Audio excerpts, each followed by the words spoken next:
2025 has been an extraordinary year for our company.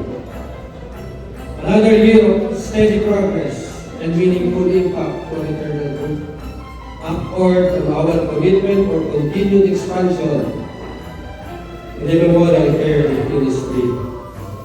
This 2026, we officially enter into our golden year. Mapalad tayo magmabot sa puntong ito. Hindi lahat ng kumpanya ay nakakaabot ng 50 taon.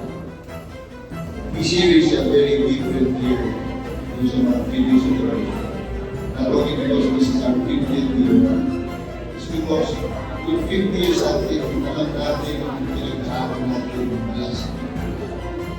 Hindi mga magandang storya, hindi mga mahirap. And siguro kung natin ko siya hindi naging madali. Yung internal gardens na last. At hindi tayo subok.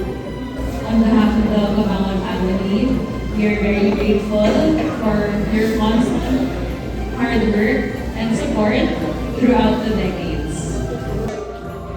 Cheers to 2026, our golden